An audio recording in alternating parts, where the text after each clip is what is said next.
Chapter 2 की unit 2 is about consumer behaviour. इस पूरे यूनिट में we are going to cover satisfaction measure करने की दो अप्रोचेस।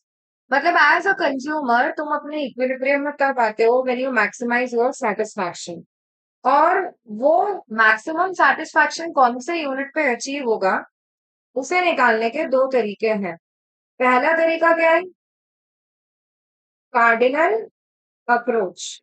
और दूसरा है ऑर्डिनल अप्रोच। कार्डिनल अप्रोच किसने दी है? Alfred Marshall. और ऑर्डिनल किसने दी है? Hicks and Allen. कौन सी ट्रेडिशनल है? पुरानी मार्शल वाली। क्यों पुरानी है ये?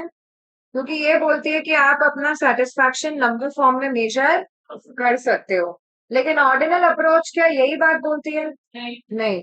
आप अपना सेटिस्फैक्शन केवल रैंक कर सकते हो। आप उसे नंबर फॉर्म में मेजर नहीं कर सकते। दैट इज व्हाट ऑर्डिनल यानी हिक्स एंड एलन ने बोला है। ठीक है। अब ये पूरे यूनिट में अपने को यही दो अप्रोचेस कवर करनी है। सबसे पहले अप्रोच के साथ स्टार्ट कर रहे हैं, that is which one? Cardinal. Cardinal approach किसकी है? अल्फ्रेड मार्शल की अप्रोच क्या बोलती है? कि हम अपना सेटिस्फैक्शन नंबर फॉर्म में मेजर कर सकते हैं। और अगर हम उसे नंबर फॉर्म में मेजर कर सकते, मतलब इमेजिन तुम मेरे को बता रहे हो कि मैम हमको इस लेक्चर से इतना यूटिल का सेटिस्फैक्शन मिला।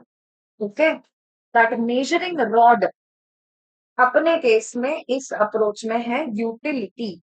ठीक है, यूटिलिटी मतलब क्या? One satisfying power of a commodity. किसी भी कमोडिटी को कंज्यूम करने से तुम्हें कितना सेटिस्फैक्शन मिलता है, अगर तुम उसे मेजर कर सकते तो उसे क्या बोला जाता? यूटिलिटी बोला जाता। और उसकी यूनिट क्या है? यूटिल्स। क्या है उसकी unit? Utils. Right. Real life में not possible. Am I clear? इसलिए इसे काफी इम्प्रैक्टिकल अप्रोच बोलते हैं। मतलब तुम अभी तुमको बोला भी जाए ना कि इस लेक्चर को सेटिस्फैक्शन यूटिल्स के टर्म में मेजर करके बताओ, you can not do it.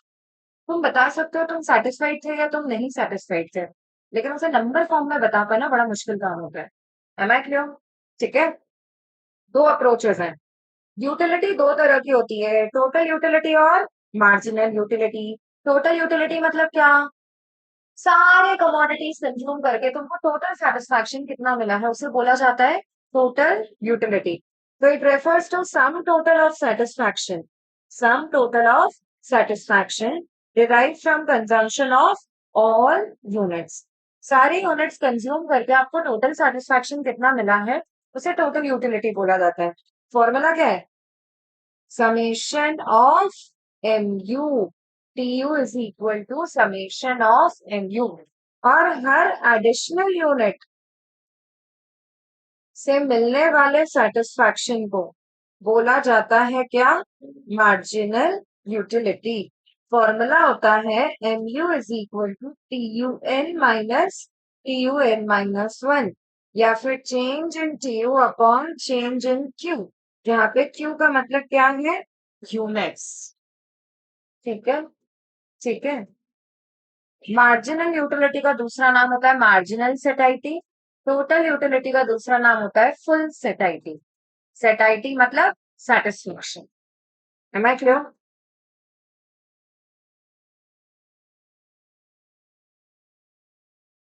बेटा यहाँ पे I give just an example, से फॉर एग्जांपल तुमने सैंडविच खाना स्टार्ट किया। अरे बोलो किया। हाँ। तो से फॉर एग्जांपल तुमने पहला सैंडविच खाया। पहले सैंडविच से भूख लगने लग गई। पहले सैंडविच से फॉर एग्जांपल तुमको मिला है 20 यूटिल बराबर का सेटिस्फैक्शन। कितना? 20। क्या सैंडविच से रिलेटेड वन सेटिस्फाई होने लग गए? हाँ। मतलब पेट तो भरने लग गया ना पहला सैंडविच जैसे ही खाया। देखो बेटा, जब भी we are talking about this diminishing marginal utility, हमेशा ध्यान रखना अल्फ्रेड मार्शल का फंडा यही बोलता है कि कोई भी कमोडिटी का आप कंजम्पशन बढ़ाते जाओगे तो उससे मिलने वाला सेटिस्फैक्शन धीरे धीरे कम होते जाएगा। ठीक है। एंड इसके ऑफकोर्स कुछ एक्सेप्शंस भी है। मैक्सिमम नेसेसिटीज पे तुम ये अप्लाई कर सकते हो। अरे तुमको भी प्यास ही लग रही है, चलो खाने की बात नहीं करते हैं। अगर तुम्हें प्यास लगती है और तुम एक गिलास पानी पीते हो, तो फिर 20 यूटल पहले ग्लास से सेटिस्फैक्शन मिला क्योंकि तुम्हें बहुत ज्यादा प्यास लग रही थी। लेकिन जैसे ही तुमने एक गिलास पानी पी लिया तो प्यास कम होने लग गई। दूसरा ग्लास ऑफ पानी से हो सकता है तुम्हें मिल रहा है केवल 16 यूटल बराबर का सेटिस्फैक्शन। तीसरे ग्लास से केवल मिल रहा है तुम्हें 12 यूटल बराबर सेटिस्फैक्शन। चौथा से केवल मिल रहा है तुम्हें, अब यहाँ पे 10 भी आ सकता है, 8 भी आ सकता है, 4 भी आ सकता है और 0 भी आ सकता है। मेरा सेटिस्फैक्शन है धीरे धीरे कम हो रहा है। इस स्पीड में कम होगा ऐसा मुझे किसी ने नहीं बताया। ठीक है, और इससे ज्यादा मैं पानी पीऊंगी तो मुझे दिक्कत हो जाएगी। Am I clear? ठीक है, तो क्या मेरा सेटिस्फैक्शन नेगेटिव भी जा सकता है? हाँ। तुम मुझे बताओगे, हर ग्लास पानी से मिला हुआ सेटिस्फैक्शन मार्जिनल यूटिलिटी है या टोटल? तो ये जितनी भी यूटिलिटी की बात करी मैंने ये मार्जिनल था, तो टोटल यूटिलिटी कितना होएगा? पहले ग्लास से टोटल मिला 20, 20 + 16, 36 + 12, 3 ग्लास से टोटल सेटिस्फैक्शन हो गया 48। फिर से 48 और फिर क्या हो गया 46। ठीक है, ये है law of diminishing marginal utility. अब सुनो, जैसे जैसे किसी भी कमोडिटी का आप कंजम्पशन बढ़ाते जाते हो, उससे मिलने वाला सेटिस्फैक्शन धीरे धीरे कम होते जाता है। Okay, you can see this in marginal utility वाला कॉलम। लेकिन ये लॉ कुछ कंडीशंस में ही अप्लाई हो सकता है। क्या है वो कंडीशंस? स्टैंडर्ड क्वांटिटी और सेम कंटिन्यूअस कंजम्पशन होना चाहिए, there should be no time gap. फिर रैशनल होना चाहिए कंज्यूमर। अप्रोच कैसी है? कार्डिनल। मतलब हम अज्यूम कर रहे हैं कि भाई हम नंबर फॉर्म में अपना सेटिस्फैक्शन मेजर कर सकते हैं। स्टैंडर्ड यूनिट से यानी क्या? पानी तो एक ग्लास पानी, एक चम्मच पानी की बात नहीं हो रही है। आइसक्रीम तो एक स्कूप ऑफ आइसक्रीम, चपाती तो एक पूरी चपाती, एक बाइट ऑफ चपाती की बात नहीं हो रही है। समझे क्या? It should be always a standard unit, एक जैसी। पानी है तो पहला ग्लास पानी का है तो दूसरा ग्लास नींबू पानी का नहीं लेना है, तीसरा ग्लास ऑरेंज वाटर का नहीं लेना है। Am I clear? Very good. It should be homogeneous, same in all respect, standard units, continuous consumption, कोई टाइम गैप नहीं होनी चाहिए, स्टैंडर्ड क्वांटिटी में होना चाहिए। अब ये 3 पॉइंट्स पे अपन डिस्कस करते हैं। क्या है ये? बेटा, law of diminishing marginal utility के कुछ एक्सेप्शनल सिनेरियोज हैं। क्या? सबसे पहले, ये लॉ किस पे अप्लाई नहीं होता? Prestigious goods. प्रेस्टीज गुड्स के केस में ये लॉ अप्लाई नहीं होता। अरे मैं अंगूठी खरीदने निकली हूँ गोल्ड की, ठीक है, 1, 2, 3, जैसे जैसे ज्यादा खरीदती जाऊंगी सेटिस्फैक्शन कम नहीं होगा, बढ़ते जाएगा। I will be happier, I will be more satisfied.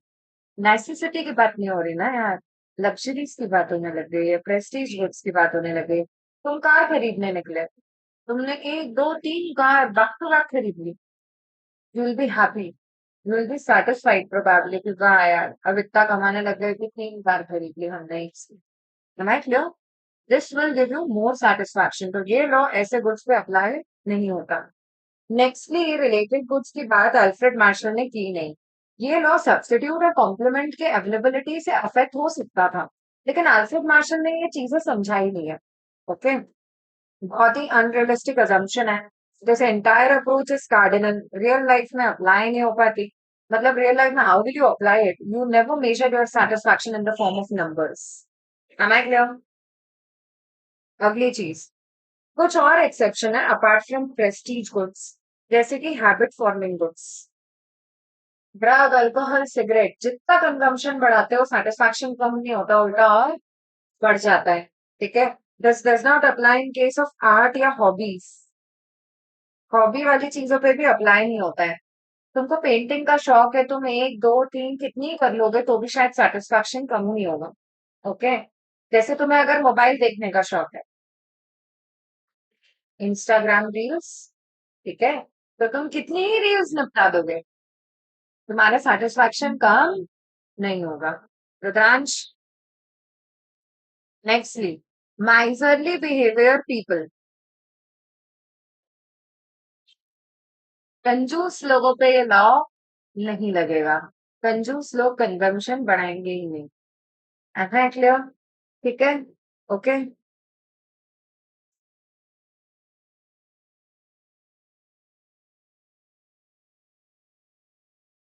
बेटा यूटिलिटी के कुछ चीजें हैं, बताओ। यूटिलिटी सब्जेक्टिव, इसका क्या मतलब है? हर पर्सन को अलग अलग यूटिलिटी मिलेगा। It is not objective fix है कि मेरा लेक्चर अटेंड करने से सबको 10 यूटिल का ही सेटिस्फेक्शन मिलेगा, नहीं ऐसा नहीं है। किसी को 10 मिलेगा, किसी को हो सकता है 5 मिले, किसी का नेगेटिव हो। Am I clear? ठीक है। It is subjective, it will depend on person to person. Secondly, it is ethically neutral. भैया यूटिलिटी एथिक्स नहीं समझती, यूटिलिटी केवल यूटिलिटी समझती है। मतलब कोई सीरियल किलर को मर्डर करने में ही मजे आ रहे तो उसको मजे आ रहे हैं, उसको एथिक्स नहीं समझ आ रहे। M I clear? ही और she is deriving utility out of those murders. Clear? Okay. Utility ethics से अलग होती है। Utility exist even when a commodity is not consume. तुम्हारे लिए कोई चीज की यूटिलिटी हो सकती है भले ही तुमने उसे कंज्यूम नहीं किया है। Even if you have missed a lecture, you might have a utility for that lecture कि अरे यार आज मैथ्स का क्लास छूट गया, ये वाला अटेंड करना था। Okay. You might have utility even if you have not attended the class. am I clear? And lastly, psychological concept, it is different from usefulness.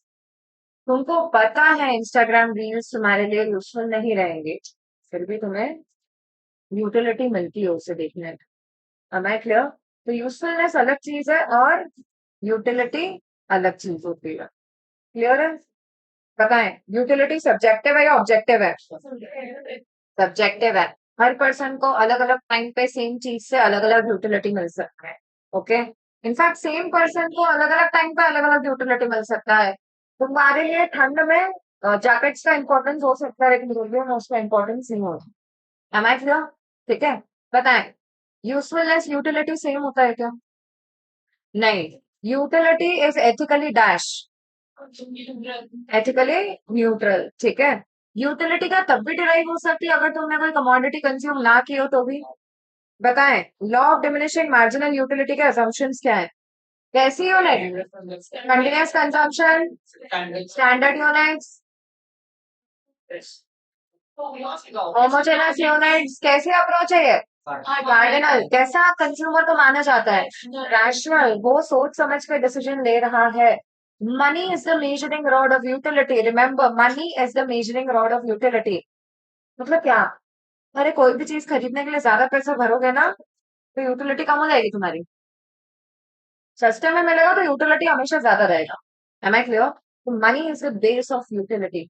बताओ, टोटल यूटिलिटी इंडिपेंडेंट कंसेप्ट होता है, marginal utility? Of course marginal. हमेशा हमको पहले पता लगता है additional unit से कितना सेटिस्फेक्शन मिला है और उसके बाद हम टोटल निकाल पाते हैं। ठीक है। न्यूमेरिकली भले तुम वाइस वर्स कर लो, मतलब न्यूमेरिकली अब यहाँ पे मैंने एमयू अगर दिया था तो तुमने टीयू निकाल दिया, मैं रिवर्स भी कर सकती हूँ। टीयू से एमयू निकालना है ना, तो फॉर्मूला है TUN-TUN-1, 20 - 1, 20। ये कितना था? 36 - 20, 48 - 36, 12, 48 - 48, 0, एंड 46 - 48 -2। बेटा रिवर्स करने पे कैलकुलेशन तो हो जाते हैं, न्यूमेरिकली आप कुछ भी करते रहो, that doesn't affect us. What affects us is MU पहले निकलता है हमेशा और टीयू उसके बाद ही पता लग पाएगा। हमेशा मेरे को एडिशनल यूटिलिटी का यूनिट का सेटिस्फेक्शन या यूटिलिटी पहले पता लगेगा और बाद में मैं टोटल निकालूंगी। ठीक। MUM is constant. MUM क्या होता है? मार्जिनल यूटिलिटी ऑफ मनी क्या होता है?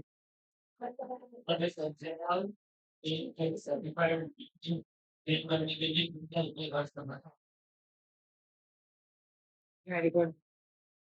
Worth of a rupee in terms of utility. 1 रुपया खर्च करने पे मैं कितने यूटिल का उम्मीद रखती हूँ, वो मेरा एनयूएम होता है. क्वेश्चन आए एग्जाम में कि भैया क्या अज्यूम किया है हमने NUM to be. Answer would be तुम्हारे सीए फाउंडेशन में we are assuming NUM to be 1. हमने 1 मान लिया है. और इसलिए जब अभी तुम कंज्यूमर्स इक्विलिब्रियम का फॉर्मूला देखोगे तो एमयूएम का नामो निशान नहीं है. ठीक है. ओके. एमयूएम इन लोगों ने क्या मान लिया है 1. 1 रुपए से तुम्हें कितने यूटिल का सेटिस्फैक्शन एक्सपेक्टेड है. एक. एक util. Am I clear. Okay. अब देखो एमयूटीयू का रिलेशन अगर समझें, एमयूटीयू का रिलेशन तो वापस आओ स्केड्यूल पे वापस आओ. जब मार्जिनल यूटिलिटी गिर रही है 0 तक, गिरी है लेकिन अभी तक पॉजिटिव है. जब मार्जिनल यूटिलिटी गिर रही है तो टोटल यूटिलिटी कौन से रेट पे बढ़ रही है. डिक्रीजिंग रेट पे. कौन से रेट पे. डिक्रीजिंग रेट पे. एमयू के बिहेवियर से टीयू का रेट डिसाइड होता है. एमयू भले ही गिर भी रहा है तो भी टीयू तो बढ़ ही रहा है. टीयू बढ़ रहा है लेकिन धीरे बढ़ रहा है. जब एमयू 0 है तो टीयू है मैक्सिमम. जब एमयू है नेगेटिव टीयू. बेटा मेरे साथ बकना पड़ेगा. ठीक है. क्योंकि बोलोगे नहीं तो सोओगे. That is very clear. Okay. Theory single handedly नहीं चलता. It is always a two way process. Till the time you don't speak, you won't be able to remember and you'll feel sleepy. Am I clear? ठीक है. प्रवचन जैसा नहीं चलाना है अपने को. Okay. It has to be interactive. तो बोलो. राइट. हाँ. बोले बोले. जब मार्जिनल यूटिलिटी गिर रहा है लेकिन पॉजिटिव है तो TU increases at a decreasing rate. जब एमयू 0 है तो टीयू क्या है मैक्सिमम है. मैक्सिमम तो पहले भी आ गया. 48 तो पहले भी है.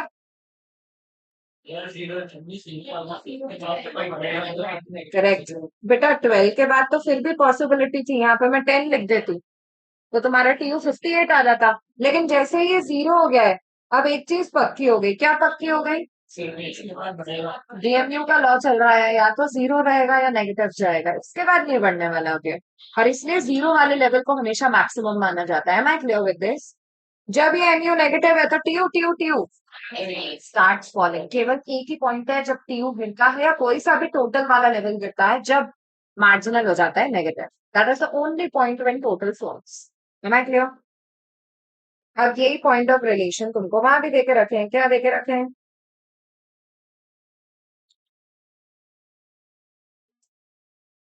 देखो ग्राफ कैसा बनता है.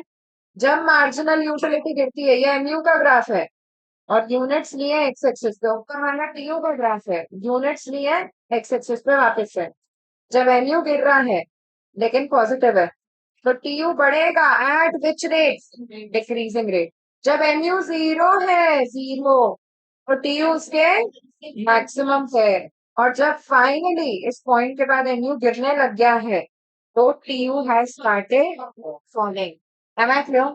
यही 3 पॉइंट्स ऑफ रिलेशन है. जिस पॉइंट पे एमयू 0 होता है उसे क्या बोला जाता है. पॉइंट ऑफ सेटाइटी या saturation. Am I clear with this. ठीक है. आगे बढ़ते हैं. Consumer surplus. Very very very very important funda. Extremely important. Consumer surplus मतलब क्या सिचुएशन है. What a consumer is ready to pay minus what he actually pays. कितना एक कंज्यूमर पे करना चाहता है माइनस एक्चुअल में वो कितना पे करता है. इन दोनों के बीच का डिफरेंस क्या कहलाएगा. क्या कहलाएगा. Consumer surplus. What a consumer is ready to pay minus what he actually pays. ठीक है. What a consumer is ready to pay minus what he actually pays. मतलब अगर तुमसे क्वेश्चन पूछा जाए यार I wanted to pay for a bicycle ₹20,000 but I had to pay only 18,000. बताओ surplus कितना है. 2,000 रुपए का. Easy question. इस टाइप के क्वेश्चन का आंसर हो ही सकते हैं. राइट. अब आ जाते हैं कंज्यूमर सरप्लस के फॉर्मूले पे. कंज्यूमर सरप्लस का फॉर्मूला कैसे चलता है. इसका फॉर्मूला चलता है as What a consumer is ready to pay is MUX, and what he actually pays is price of the commodity. Price of the commodity. बेटा ये पूरा फंडा फिर से अल्फ्रेड मार्शल ने दिया है कि you should be very clear. Alfred Marshall का MUX धीरे धीरे कम होते जाएगा. Downward sloping, law of diminishing marginal utility. Am I clear? तो यहाँ पे can you see in the table, जैसे जैसे आप कंजम्पशन बढ़ाते जा रहे हो वैसे वैसे MU कम होते जा रहे हैं. अरे कम होते जा रहे हैं. हाँ. तो मार्जिनल यूटिलिटी कम होते जा रही है, लेकिन अल्फ्रेड मार्शल ने एक चीज कांस्टेंट मानी है. क्या? प्राइस. MUM का तो इनने नामो निशान हटा दिया ना, वैसा कर दिया. ठीक है. वन मान लिया यानी खत्म. मतलब जो तुम 11वीं में पढ़ रहे थे MUX upon MUM is equal to PX, MUM one मान लिया. वो कोई मतलब ही नहीं है ना, डिनोमिनेटर का मतलब ही नहीं बचा है. ओके.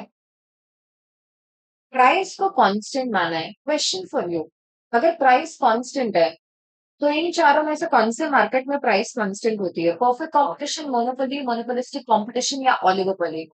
Perfect competition. तो बच्चा ये पूरा अप्रोच किस पे लगने वाला है? केवल perfect competition. Price is assume to be constant. भैया 1 यूनिट खरीदो तुम 1000 यूनिट खरीदो, प्राइस अगर डिसाइड हो गई है 12 रुपए तो 12 रुपए ही रहे. ठीक है. मतलब मैं मेरे सेलर के पास गई और बोले 1 यूनिट खरीदनी है तो भी वो मेरे को 12 रुपए में देगा, और तुम 1000 यूनिट भी खरीद के जा रहे हो ना तो भी तुमको 12 रुपए में ही देगा per unit. M I clear? तो ये परफेक्ट कंपटीशन में लगेगा. अब बेटा कैलकुलेट करते हैं यहाँ पे कंज्यूमर सरप्लस. मैंने एक कमोडिटी ली है जिसके अपन यूनिट्स बढ़ाते जा रहे हैं, तो एमयू बढ़ते जा रहा है. एमयू बढ़ते जा रहा है और प्राइस कांस्टेंट है. कंज्यूमर सरप्लस निकाल के दो. MUX माइनस PX, 20 - 12, फिर 4, फिर इसके बाद कंज्यूमर सरप्लस है ही नहीं. नेगेटिव में नहीं लिख के आना है. सरप्लस यानी कि पॉजिटिव वाला चीज है. ओके. तुम मुझे बताओ तुम्हारा टोटल कंज्यूमर सरप्लस कितना हो गया? 12. तुम मुझे बताओ तुम्हारा इक्विलिब्रियम कहाँ आ रहा है? बोलो ना. क्यों? क्योंकि MUX becomes equal to PX. बेटा इक्विलिब्रियम वाला सिचुएशन वो होता है जहां पे जो तुम पे करना चाह रहे हो एग्जैक्टली उतना ही तुम पे कर रहे हो, ये दोनों चीजें बराबर हो चुकी है. That is the situation of what? Equilibrium. ठीक है. तो अब इस पर्टिकुलर सिचुएशन में तुम मुझे बता रहे हो इक्विलिब्रियम के पहले गेन है या लॉस है?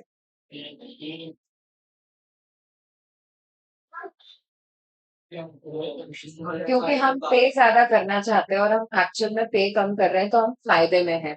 यानी कि whenever MUX is greater than PX, तो you are in the situation of what? Gain. लेकिन whenever MUX is less than PX, you will be in the situation of loss. तो नीचे वाला लेवल पे तुमको लॉस हो रहा है. तुम पे कम करना चाह रहे थे लेकिन तुमको पे करना पड़ गया 12 रुपए. Am I clear with this? अरे बोलो. हाँ. तो अब टोटल कंज्यूमर सरप्लस का एक और फॉर्मूला होता है. तुमने अभी बोला ना मैम टोटल कंज्यूमर सरप्लस 8 + 4 12 है. ठीक है. तो तुम इसे एक और तरह से भी तो निकाल ही सकते थे. टोटल यूटिलिटी में से माइनस कर दो प्राइस इनटू क्वांटिटी. कैसे कैसे कैसे? टोटल यूटिलिटी निकालो. कैसे निकालते हो टोटल यूटिलिटी? 20 + 16 + 12 कितना हो गया? 48. अरे हाँ. Minus price into quantity. कितनी क्वांटिटी खरीद रहे हो तुम? 3 unit. That is your equilibrium right. ठीक है. और प्राइस कितनी है? 12. -3 × 12, 36. 48 - 36 gives you what? 12 is your answer. 12 ही तुम्हारा टोटल कंज्यूमर सरप्लस भी आ रहा था राइट. तो एक क्वेश्चन है. क्वेश्चन एग्जाम में बहुत बार आ चुका. If consumer is in equilibrium, consumer किस में पहुंच गया है? कंज्यूमर इक्विलिब्रियम में है. TU is equal to 5 and MU is equal to 1 at 3 units. मतलब कंज्यूमर इक्विलिब्रियम में है 3 यूनिट पर. उस पे TU 5 है, MU 1 है. तुमको निकालना है कंज्यूमर सरप्लस कितना है. TU 5 है, MU 1 है।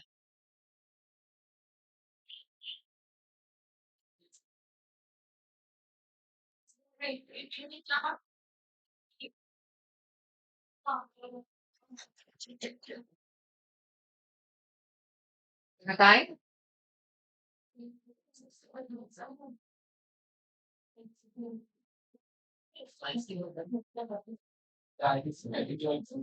प्राइस तो बताई ही नहीं है। इक्विलिब्रियम तब आता है जब N U X becomes equal to P X. तो N U X is equal to P X is equal to 1। Equilibrium पे एम यू और प्राइस बराबर होते हैं या नहीं? हाँ। तो ऐसी सिचुएशन में बेटा सेकंड फॉर्मूला यूज होगा। Consumer surplus is equal to T U minus 3 into 1। That gives you what? 2 ऐसी आंसर। अरे बोलो। 3 4 बार है ये स्कैनर में, इंपॉर्टेंट है इसलिए डिस्कस कर रही हूँ। बताएं। अगर तुमसे पूछा जाता है कि लॉ ऑफ डिमांड किससे डिराइव हुआ है? Answer would be law of diminishing marginal utility. Am I clear? Law of demand किससे डिराइव होता है? Law of diminishing marginal utility. Find all these questions in scanner. अब अगर कंज्यूमर सरप्लस को मैं ग्राफिकली बनाने जाऊं तो मैं वाई एक्सिस पे रख रही हूँ marginal utility as well as price. Both the things will be on Y axis. ठीक है। तो मेरा एमयू का ग्राफ ऐसा डाउनवर्ड स्लोपिंग बनेगा? ये बनेगा कि नहीं? नीचे मैंने एक्स एक्सिस पे यूनिट्स रखी है। और प्राइस का ग्राफ हॉरिजॉन्टल बनेगा, प्राइस पूरे टाइम कांस्टेंट है। अरे है या नहीं? तो बताओ इक्विलिब्रियम कहाँ है? जहाँ एमयू और प्राइस बराबर हो गए। This is the point of equilibrium. है या नहीं? है। अब बेटा ये एमयू के नीचे का पूरा एरिया तुम्हें ये बता रहा है कि तुम कितना पे करना चाहते हो। टोटल यूटिलिटी दिखा रहा है वो बेसिकली। एमयू के नीचे का पूरा एरिया टोटल यूटिलिटी कैसे बता रहे हैं? बच्चा यार 1 यूनिट पे तुम कितना पे करना चाह रहे थे, 2 पे कितना पे करना चाह रहे थे, 3 पे कितना पे करना चाह रहे थे, 4 पे कितना, 5 पे कितना। एमयू के नीचे का पूरा एरिया हर यूनिट पे तुम कितना कितना पे करना चाह रहे थे उसका एडिशन है। और वो टोटल तुम कितना पे करना चाह रहे थे वो बता रहे हैं। और वही प्राइस के नीचे का पूरा एरिया, प्राइस के नीचे का पूरा एरिया क्या बता रहा है? एक्चुअल में तुमने कितना पे किया। तो what you were ready to pay minus what you actually pay. तो ये एरिया क्या है? This is the area of consumer surplus. Question. Graphically, consumer surplus is the area. Option A. Above marginal utility curve and above price curve. आया ना? नहीं। नहीं। Above price curve and below marginal utility curve. हाँ, ये statement सही है। Graphically consumer surplus ये वाला area which is marginal utility के नीचे एंड प्राइस कर्व के ऊपर। क्लियर और नॉट? ठीक है। पक्का? Okay. Repeat. Consumer surplus is what a consumer is ready to pay minus what he actually pays. Okay. Consumer surplus graphically is the area below marginal utility and above price curve. Dash is derived from law of diminishing marginal utility. Law of demand. पता है Alfred Marshall के हिसाब से price कैसी मानी गई है? और अगर ये कांस्टेंट है तो फिर अगर वो प्राइस कांस्टेंट है तो कौन से मार्केट में एप्लीकेबल है? Perfect competition. ओके। अब ये पूरे कंज्यूमर सरप्लस की भी अपनी कुछ लिमिटेशंस हैं। 3 पॉइंट एमयू से रिलेटेड है, 3 पॉइंट गुड से रिलेटेड है। That is how I made you learn. ठीक है। मार्जिनल यूटिलिटी कार्डिनल है, मार्जिनल यूटिलिटी ऑफ मनी भी कार्डिनल है और marginal utility of money constant है। मार्जिनल यूटिलिटी ऑफ मनी बेटा रियल लाइफ में कभी कांस्टेंट नहीं होती, कभी नहीं कांस्टेंट हो सकती। अगर तुम्हारी जेब में आज की तारीख में ज्यादा पैसे हैं ना तो तुम 1 रुपया खर्च करने से पहले सोचोगे नहीं।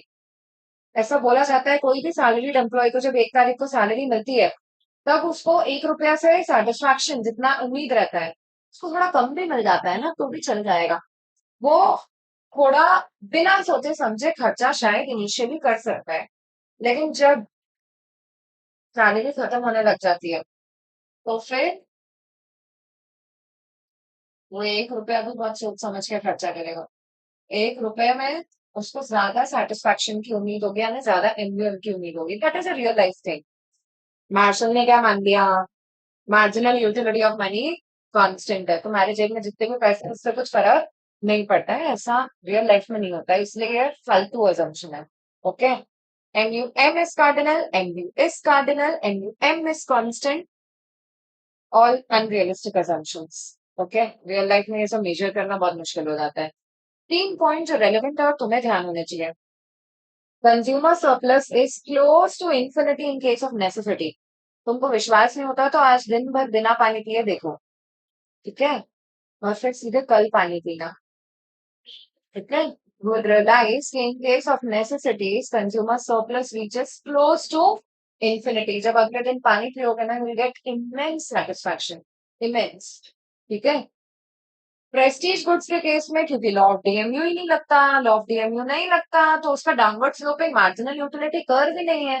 प्रेस्टीज गुड्स यानी कि मैं जो रिंग का एग्जांपल दे रही थी, उसमें very high consumer surplus exist करता है।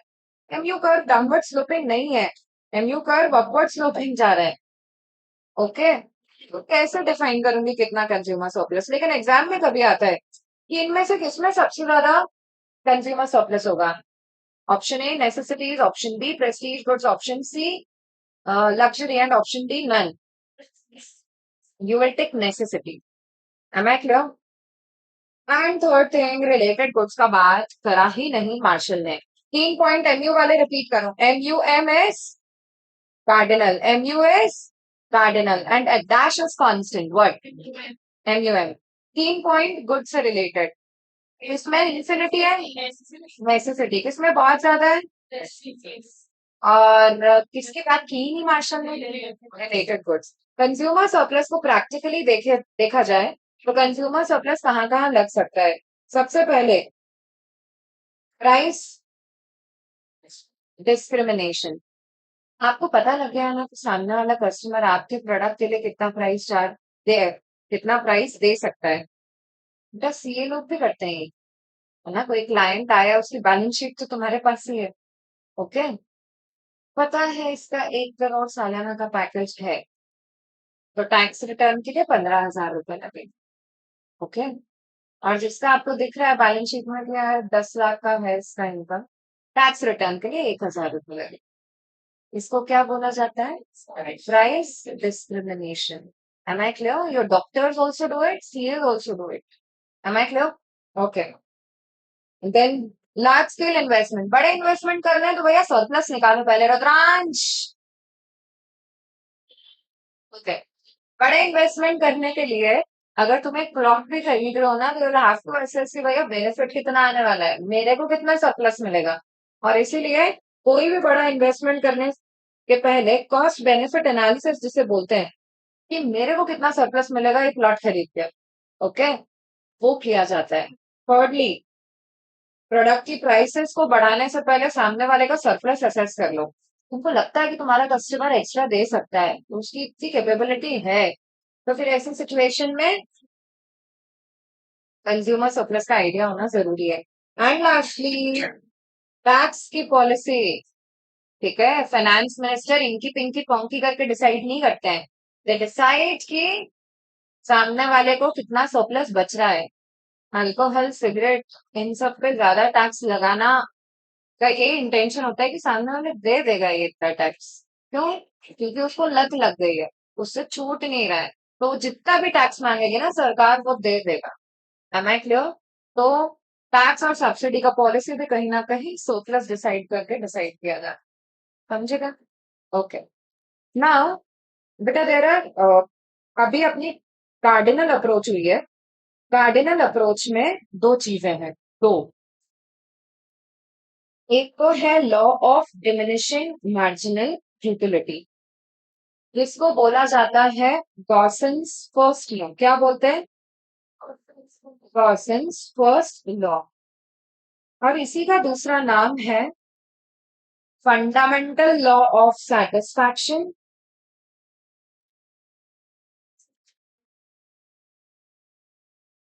या फिर फंडामेंटल साइकोलॉजिकल लॉ?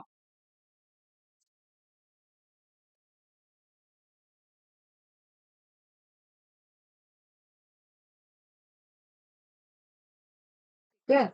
और वही दूसरा अप्रोच जो है वो है law of equi marginal utility. क्या है? Law of equi marginal utility.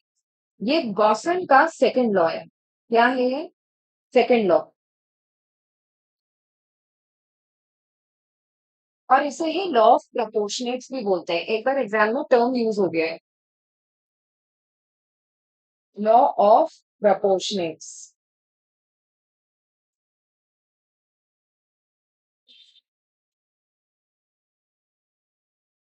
तो बेटा दोनों में अंतर क्या है?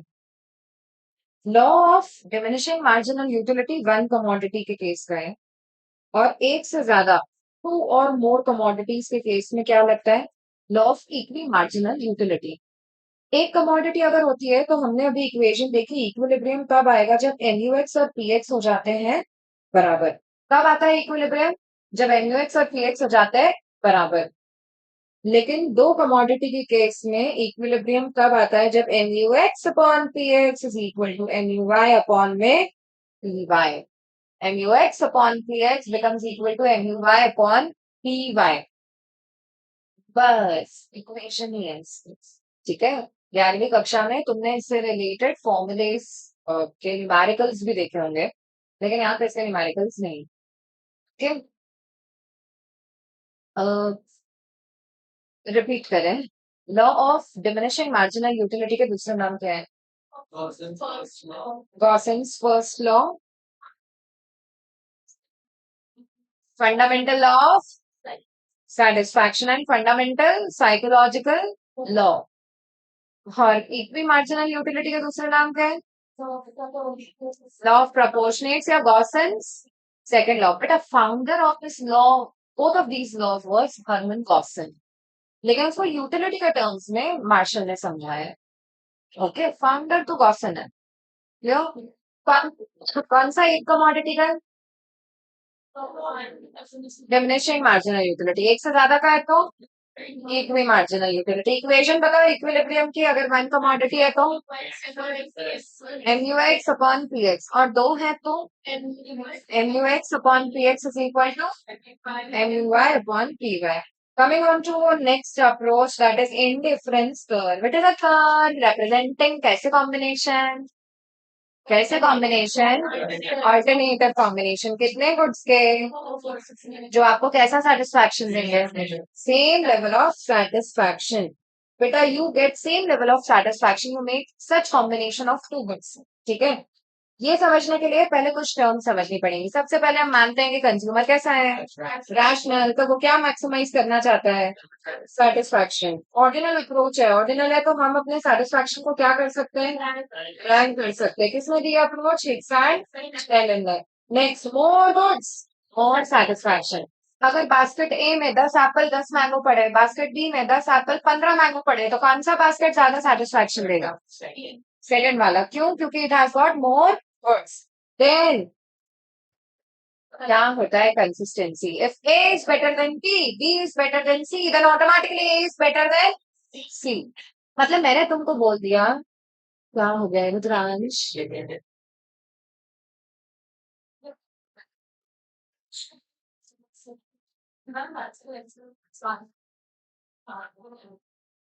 ये ऑल्टरनेट डेज पे ऐसा करता है ना? ओके। अच्छा, I was giving you example. अगर मैंने तुमको बोल दिया कि मेरे को मैंगो ज्यादा पसंद है वाटरमेलन से, और वाटरमेलन ज्यादा पसंद है इन कंपैरिजन टू स्ट्रॉबेरीज, तो अब मैं ये नहीं बोल सकती ना स्ट्रॉबेरी ज्यादा अच्छी लगती है इन कंपैरिजन टू मैंगोज। ये तो I am not consistent with my wants. मेरे को have to be very clear कहा जा कि अच्छा you want to go, why?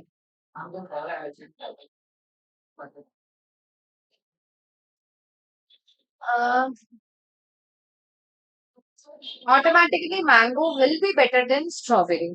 I can't say reverse thing कि अब नहीं स्ट्रॉबेरी ज्यादा अच्छी है मैंगो से, फिर तो मैं अपने वांट्स को लेकर श्योर ही नहीं, आई am not consistent with my wants. Am I clear with this? तो अज्यूमिंग दो गुड्स हैं और मैं क्विकली टेबल बनाती हूँ. Say for example, those two goods are mango and apple. I make alternative combination 1, 2, 3 and 4. Her combination मेरे को same satisfaction देगा, यानी कि मेरे को एक मैंगो और 10 एप्पल में भी उतना ही सेटिस्फैक्शन मिल रहा है जितना कि दो मैंगो और 7 एप्पल में. उतना ही सेटिस्फैक्शन 3 मैंगो और 4 एप्पल में, सॉरी 5 एप्पल में, और उतना ही सेटिस्फैक्शन 4 मैंगो और 4 एप्पल में. ध्यान रखना, मैंने एक भी गुड को एक भी बार जीरो नहीं किया. मतलब ना तो मैंने मैंगो को जीरो किया है ना एप्पल को. I will have to assume minimum two goods. अरे भाई रैंकिंग वाली अप्रोच है, रैंकिंग वाली अप्रोच है, तो मैम उससे क्या, उससे ये,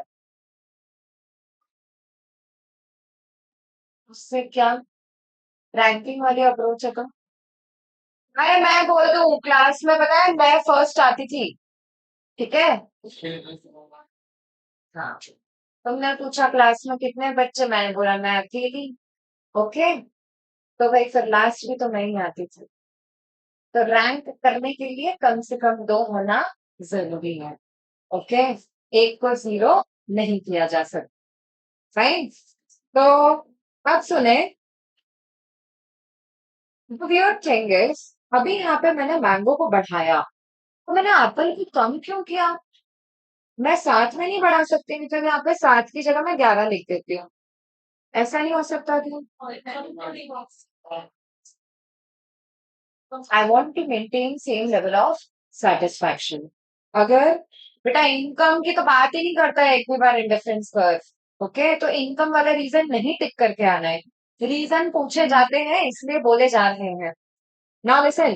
पहले कॉम्बिनेशन में एक मैंगो 10 एप्पल, दूसरे में दो मैंगो 11 एप्पल. तो ये तो मोर गुड्स मोर सेटिस्फैक्शन, और इसीलिए एक बढ़ाने के लिए आपको दूसरे को कम करना पड़ेगा. मैम आपने ऐसा क्यों नहीं किया. 1, 2, 3, 4 मैंगो है तो एप्पल हो जाना चाहिए 10, 9, 8, 7. ऐसा क्यों नहीं किया मैंने.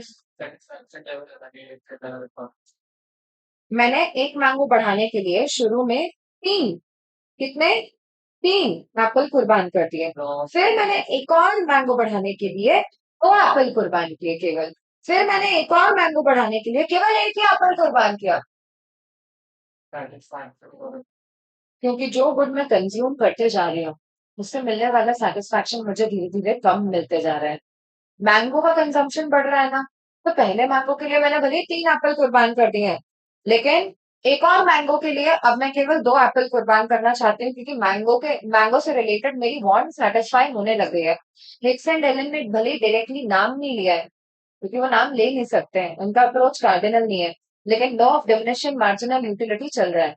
मैंगो का कंजम्पशन आपने बढ़ाया, यानी कि मैंगो से मिलने वाला सेटिस्फैक्शन आपका धीरे धीरे कम होते जा रहा है.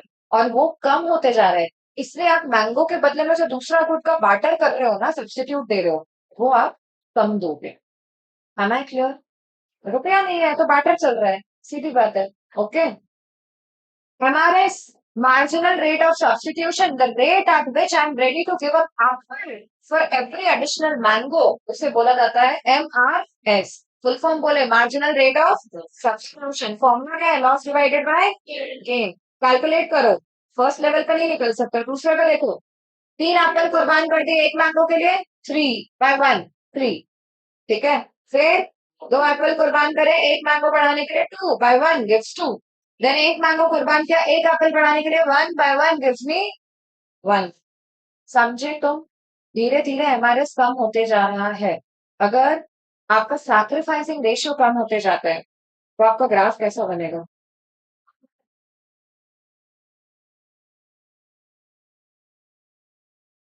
बेटा स्लोप दो तरह की होती है, डाउनवर्ड और अपवर्ड. कोई भी ग्राफ अपवर्ड स्लोपिंग कब बनता है, जब दो वेरिएबल्स के बीच में पॉजिटिव रिलेशन है. लेकिन जब उनके बीच में नेगेटिव रिलेशन है तो ग्राफ आपका डाउनवर्ड स्लोपिंग बनेगा. तो वो तो आ गया है. तुमने बोला मैंगो बढ़ाया एप्पल कम किया, तो ग्राफ कैसा बनेगा, डाउनवर्ड स्लोपिंग बनेगा. क्यों बनेगा. क्योंकि एक ग्रुप को बढ़ाने के लिए दूसरे को कम करना पड़ेगा. क्यों कम करना पड़ रहा है. क्योंकि same level of satisfaction maintain करना है. ठीक है. फिर शेप तीन तरह के होते हैं, शेप तीन तरह के होते हैं, कॉनकेव, कॉन्वेक्स और स्ट्रेट लाइन। बताएं कॉनकेव शेप कब बनेगा? जब सैक्रिफाइसिंग रेशियो बढ़ते जा रहा है, बढ़ते जा रहा है। ये अभी जो 3:1 आया ना, ये 1:3 था, तुम्हारा ग्राफ कॉनकेव बन रहा होगा। अगर सैक्रिफाइसिंग रेशियो कम होते जा रहा है, कम होते जा रहा है, तो आपका ग्राफ बनता है कॉन्वेक्स। और अगर आपका सैक्रिफाइसिंग रेशियो कांस्टेंट रहता है, कांस्टेंट, तो आपका ग्राफ बनता है स्ट्रेट लाइन। बताओ इस केस में तुम्हारा sacrificing ratio loss by gain कम हो रहा है, तो तुम्हारा ग्राफ कैसा बनेगा? Convex. What if MRS would have been increasing, तो इंडिफरेंस कर्व कैसा बनता? कॉनकेव। अगर एमआरएस कांस्टेंट होता तो इंडिफरेंस कर्व कैसा बनता? Straight line. Am I clear? तो तुम्हारा इंडिफरेंस कर्व डाउनवर्ड स्लोपिंग और कन्वेक्स बनेगा। और अगर एक से ज्यादा indifference curves as you can see, अगर अपन सेम ग्राफ पे बनाते हैं, तो इसे बोला जाता है क्या? Indifference map. क्या बोलते हैं इसको? Indifference map. Coming on to properties of indifference curve, जैसा कि तुमने बताया, वो डाउनवर्ड स्लोपिंग होता है। क्यों होता है? नेगेटिव रिलेशन, एक ग्रुप को बढ़ाने के लिए दूसरे को कम कर रहे हो। क्यों कम कर रहे हो? Because you wish to maintain same level of satisfaction. बेटा तुम्हारा फाइनल आंसर होना चाहिए in exam, because you wish to maintain same level of satisfaction. दूसरा, कैसा शेप है? कन्वेक्स, क्योंकि एमआरएस क्या हो रहा है? कम होते जा रहा है। हर एडिशनल गुड एक्स को बढ़ाने के लिए तुम कम कम गुड वाई सेक्रीफाइस करना चाह रहे हो। ठीक है? दो एक्सेप्शन। पहला, परफेक्ट सब्स्टिट्यूट के केस में तुम्हारा इंडिफरेंस कर्व कैसा बनेगा? Straight line. पहला एक्सेप्शन है ये, पहला exception. If you can remember, we have studied this. Fanta and Mirinda, अगर ये दोनों, ऐसे तो है नहीं है परफेक्ट सब्स्टिट्यूट, लेकिन अगर इन दोनों को मान ले परफेक्ट सब्स्टिट्यूट, तो ऐसी सिचुएशन में if I make alternative combination of these two goods, तीन फैंटा और एक मिरिंडा भी उतना ही सेटिस्फैक्शन देगी जितना कि दो फैंटा और दो मिरिंडा, और उतना ही सेटिस्फैक्शन मिलेगा मेरे को एक फैंटा और तीन मिरिंडा से, क्योंकि ये परफेक्ट सब्स्टिट्यूट है। मेरे को अंतर ही समझता नहीं है दोनों के बीच में। And finally getting four cold drinks. अरे राइट, समझे? तो इनका सैक्रिफाइसिंग रेशियो कांस्टेंट चल रहा है। सैक्रिफाइसिंग रेशियो कांस्टेंट यानी कि graph is going to be a straight line graph. Very very very very important. Perfect substitutes as well as perfect complements. Perfect complements के केस में ग्राफ कैसा बनेगा? L shaped बनेगा। कैसा बनेगा? एल शेप्ड बनेगा। क्यों? परफेक्ट कॉम्प्लीमेंट्स ऐसे गुड होते हैं जिनको सेम रेशियो में यूज किया जाता है, सेम रेशियो में यूज किया जाता है। एक लेफ्ट लेग शू है तो एक राइट लेग शू चाहिए। मेरे पास 100 राइट लेग शू है लेकिन लेफ्ट लेग शू एक ही है, तो भी काम का तो एक ही पेयर है। Am I clear? इसका ग्राफ जो अपन ने बनाया था, तो it was L shape graph. ठीक है? तीसरी property, higher IC gives you higher level of satisfaction. क्यों है हायर आईसी, क्यों gives you higher level of satisfaction? क्योंकि उसमें ज्यादा गुड्स है, ज्यादा गुड्स गिव यू ज्यादा level of satisfaction. Two ICs never intersect each other. Two ICs can never intersect each other, क्योंकि अगर वो इंटरसेक्ट कर गए तो ऊपर वाली प्रॉपर्टी फेल हो जाएगी। Higher IC will give you higher level of satisfaction. तो दो आईसी एक दूसरे को कभी इंटरसेक्ट नहीं कर पाएंगे। आईसी ना तो कभी एक्स एक्सिस टच करता है और ना ही कभी वाई एक्सिस टच करेगा। क्यों? क्योंकि कोई भी गुड कभी भी जीरो नहीं होता है। We assume minimum two goods. ठीक है? अच्छा, तुमसे पूछा जाए स्लोप ऑफ इंडिफरेंस कर्व क्या होता है? स्लोप ऑफ इंडिफरेंस कर्व होता है M R S. M R S is the slope of indifference curve. क्यों मैम, क्यों? क्योंकि फॉर्मूला है डिफरेंस एमआरएस का, मीन्स इकोनॉमिक गेन। और जब तुम इस ग्राफ पे देखो, मैंने तुमको पहले भी समझाया है, change in Y divided by change in X. Change in Y मतलब कितना तुमने लॉस किया है और good Y to gain one more unit of good X, and that is Y तुम्हारा लॉस बाय गेन हो जाता है स्लोप का फॉर्मूला। tan थीटा वही होता है। स्लोप यानी क्या? Change in Y axis divided by change in X axis. ठीक है? वाई एक्सिस यानी गुड वाई का कितना कुर्बानी किया गुड एक्स को बढ़ाने के लिए। लॉस बाय गेन यानी M R S is the slope of indifference curve. Coming on to next, that is budget line. Budget line क्या होती है? एक ऐसी लाइन जो क्या बता रही है, एक से ज्यादा कॉम्बिनेशन कितने गुड्स के, दो गुड्स के, जो आप परचेज कर सकते हो with given income and given price. अगर मैं बोलूं कि तुम्हारे पास है 6 रुपए, कितने रुपए है तुम्हारे पास, और दो गुड है, गुड एक्स 2 रुपए का, गुड वाई 1 रुपए का, तो तुम मुझे बताओ, गुड एक्स अपना डेली मिल्क शॉर्ट है और गुड बाय अपना पल्स टॉफी है, कैसे ऑल्टरनेटिव कॉम्बिनेशन बनाओगे तुम?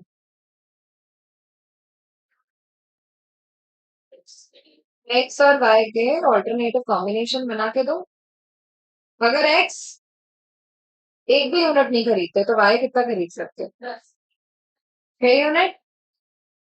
अरे बोलो ना, 6 रुपए है ना इनकम, तो 6 पल्स टॉफी खरीद सकते हो। अगर तुम एक डेयरी मिल्क शॉर्ट खरीदते हो 2 रुपए वाली, तो आप 4 ही खरीद सकते हो पल्स टॉफी। तीसरा कॉम्बिनेशन, दो दो डेयरी मिल्क शॉर्ट खरीदना चाहते हो तुम, तो अब तुम दो ही पल्स खरीद सकोगे, 4 रुपए खर्च हो गए तुम्हारे। और चौथा कॉम्बिनेशन, अगर तुम एक सॉरी सारी की सारी डेयरी मिल्क शॉर्ट खरीदते हो तो 3 2 6, 6 रुपए वहीं खर्च हो गए, एक भी पल्स टॉफी नहीं खरीद पाओगे। मार्केट रेट ऑफ एक्सचेंज कितना है, सेम फॉर्मूला है यार, loss divided by gain. First level पे ब्लैंक होएगा, फिर एक पल्स, नहीं, एक डेयरी मिल्क शॉर्ट बढ़ाने के लिए तुमने 2 पल्स की कुर्बानी दे दी, आंसर वुड बी 2/1, 2। फिर से तुमने 2 पल्स का कुर्बानी दिया, एक डेयरी मिल्क शॉर्ट बढ़ाने के लिए, 2/1 गिव्स यू अगेन 2। फिर से 2/1 gives you 2। Constant MRE graph कैसा बनेगा in shape, it will be a straight line. क्यों है कांस्टेंट एमआरई, क्योंकि प्राइसेस आर कांस्टेंट। ग्राफ का शेप कैसा बनने वाला है, स्लोप कैसा बनने वाला है, डाउनवर्ड स्लोपिंग। क्यों, एक को बढ़ाने के लिए दूसरे को कम क्यों कर रहे हो? भैया यहाँ पर पैसों की बात हो रही है, इनकम भी तो कांस्टेंट है, इनकम चेंज नहीं हो रही है। Third thing, feasible non feasible combination, जितने भी कॉम्बिनेशन बजट लाइन के अंदर है, फीजिबल बजट लाइन के बाहर है, नॉन फीजिबल नहीं खरीद सकते अभी की इनकम के साथ। Okay, on on budget line भी फीजिबल होता है, ठीक है। बजट लाइन का दूसरा नाम प्राइस लाइन, तो इसका एक और नाम हो सकता है सीपीसी, कंजम्पशन पॉसिबिलिटी कर्व। क्या हो सकता है एक और नाम, consumption possibility curve. Okay, budget line को प्राइस लाइन क्यों बोला जाता है? I give you an example. यहाँ पे 10 लिखा है और यहाँ पे 8 लिखा है, यहाँ पे गुड एक्स है और वाई एक्सेस पे गुड वाई है। एक कंज्यूमर के पास इनकम है 80 रुपए की, तुम मुझे बताओ एक्स की प्राइस कितनी और वाई की प्राइस कितनी?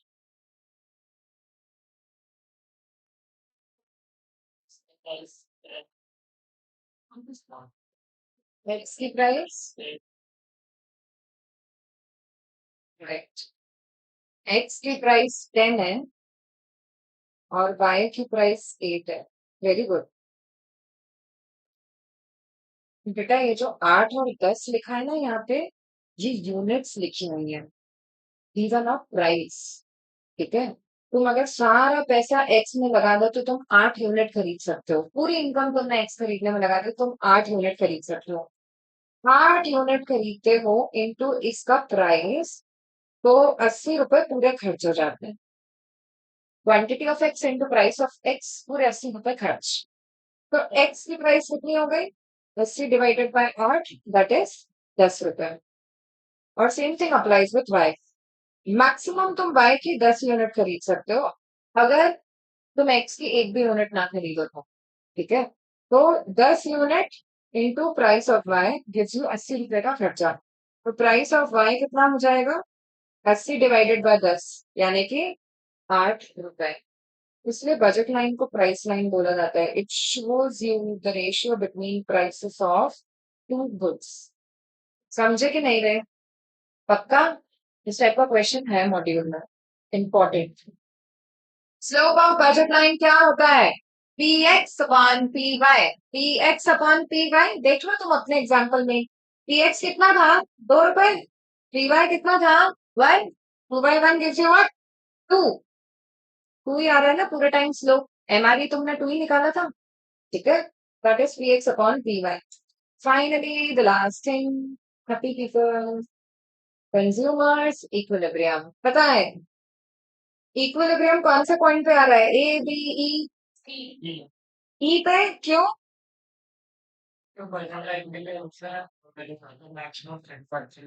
अच्छा आईसी 1 to 3 में मैक्सिमम सेटिस्फैक्शन किस पर मिल रहा है, आईसी 3, लेकिन क्या वो अटेनेबल है, क्या वो बजट लाइन में आ रहा है, नहीं आ रहा है, तो पॉइंट बी और डी को तुमने क्यों रिजेक्ट करा, बजट लाइन पर तो है बी डी ई सेम खर्चा बता रहे, से फॉर एग्जाम्पल 6 रुपए का, लेकिन सेटिस्फैक्शन तो ई में ज्यादा है, तो बीइंग अ रैशनल कंज्यूमर तुम कम खर्चे में ज्यादा सेटिस्फैक्शन की तरफ जाना चाहोगे, and that is why you will achieve your equilibrium at point E. अगर तुम पॉइंट ई को क्लोजली ऑब्जर्व करो तो you closely see this point as a point of tangency, मतलब इस पॉइंट पे budget line becomes tangent, tangent tangent यानी एक ऐसी लाइन जो एक पॉइंट पे टच करके निकल जाती है to your indifference curve, budget line becomes tangent to your indifference curve, ये एक ऐसा पॉइंट है जिसपे स्लोप बराबर हो जाएगा, यानी कि स्लोप ऑफ इंडिफरेंस कर्व और स्लोप ऑफ बजट लाइन दोनों सेम हो गए. इंडिफरेंस कर्व का स्लोप क्या है, MRS of x with respect to y, and budget line का स्लोप क्या है, px upon py, ठीक है. अब इसकी फाइनल इक्वेशन, बेटा इक्वी मार्जिनल यूटिलिटी की इक्वेशन अपन ने देखी थी, NUX upon PX is equal to NUY upon PY.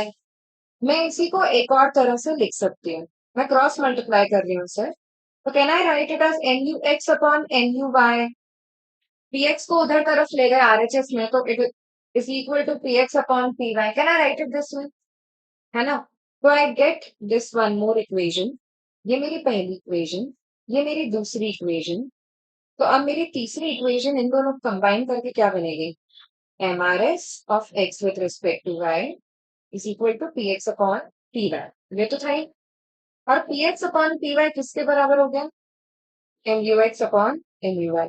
I get this bigger equation. अब बेटा ये आज तक ऐसा कभी पूछा नहीं गया, लेकिन ये लोग तुमसे इनडायरेक्टली पूछ सकते हैं, MRS of x with respect to y is equal to MUY upon MUX होना चाहिए, या MUX upon MUY होना चाहिए, कुछ भी हो सकता है, या none of them. तो answer would be what, MUX upon MUY.